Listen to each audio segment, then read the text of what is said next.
यहाँ सद्गुरु समझा रहे हैं कि पैसे का महत्व कब होता है और कब नहीं, और बात जब पैसे का प्रबंधन करने की हो तो उसका सबसे अच्छा उपयोग हम कैसे कर सकते हैं। सद्गुरु, कुछ समय पहले कोई मेरे पास एक आदमी को लेकर आया था। वो आदमी एकदम हताश, टूटा हुआ दिख रहा था और आत्महत्या करना चाहता था। क्यों? क्योंकि लगभग 5 साल पहले उसकी संपत्ति की कीमत 3000 करोड़ रुपए थी। फिर वो शेयर बाजार में दांव खेलने लग गया, पर वहाँ कुछ गड़बड़ हो गई और उसकी संपत्ति घट गई। जब वो मेरे पास आया तो उसकी संपत्ति की कीमत 250 करोड़ रुपए ही रह गई थी, तो वो आत्महत्या करना चाहता था। भारत में अधिकतर लोगों को इतना पैसा दिखाएं और पूछें, आप ये पैसा लेना पसंद करेंगे या स्वर्ग जाना, तो वे पैसा ही लेना चाहेंगे। पर ये आदमी परेशान था। अगर आप पैसा अपनी जेब में रखते हैं तो ये अच्छा है, पर अगर ये आपके सिर में घुस जाता है तो ये एक बड़ा दुख बन जाता है, क्योंकि वो इसकी जगह नहीं है। दुनिया में हमें केवल संपत्ति नहीं बनानी है, बल्कि खुशहाली बनानी है। धन दौलत मनुष्य की खुशहाली के कई साधनों में केवल एक साधन है, लेकिन मात्र यही सब कुछ नहीं है। संपत्ति का मतलब अपने लिए बाहर की स्थिति को सुखद बनाना है। अभी तो लोग इसके पीछे ऐसे पड़े हैं जैसे कि ये कोई धर्म हो। पैसा बस एक साधन है, ये अपने आप में मंजिल नहीं है। हम बिना किसी कारण के इसे बहुत बड़ा बना रहे हैं। क्या ये खराब है? क्या ये अच्छा है? इन दोनों में से ये कुछ भी नहीं है। ये बस एक साधन है जो हमने बनाया है। बात बस ये है कि अगर पैसा आपकी जेब में न रहकर आपके सिर में घुस जाता है तो मुसीबत तो आएगी ही। हमें ये समझना चाहिए कि कोई भी पैसा नहीं चाहता है।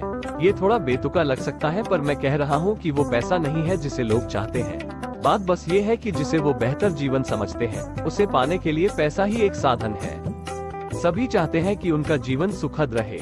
जब हम सुखद रहने की बात करते हैं तो ये 5 तरीकों से हो सकता है। अगर आपका शरीर सुखद अवस्था में है तो हम इसे सुख कहते हैं। जब आपका मन सुखद हो जाता है तो हम इसे शांति कहते हैं, और अगर ये बहुत ज्यादा सुखद हो जाए तो हम इसे हर्ष कहते हैं।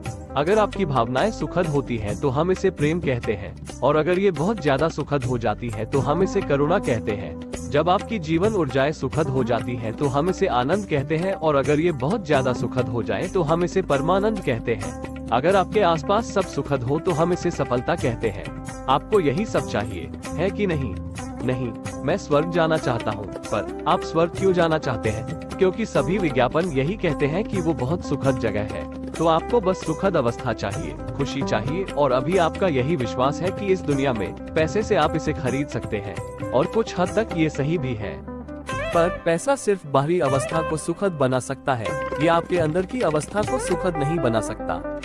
अगर आपके पास बहुत पैसा है तो आप एक 5 सितारा होटल में रह सकते हैं, पर अगर आपका शरीर या मन, आपकी भावनाएं या ऊर्जाएं सुखद नहीं है तो क्या आप उस 5 सितारा होटल का आनंद ले पाएंगे? नहीं। अगर ये चारों सुखद हैं तो एक पेड़ के नीचे भी आप खुश रहेंगे। तो क्या इसका ये मतलब है कि आपके पास पैसा नहीं होना चाहिए?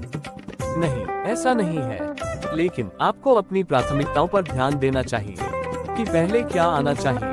अगर आपके अंदर ये चारों बहुत सुखद हैं और आपके पास पैसा भी है, तो आप बाहर की अवस्था को भी सुखद बना लेंगे। तो पैसे के मामले में कुछ भी गलत नहीं है, ये बस एक साधन है।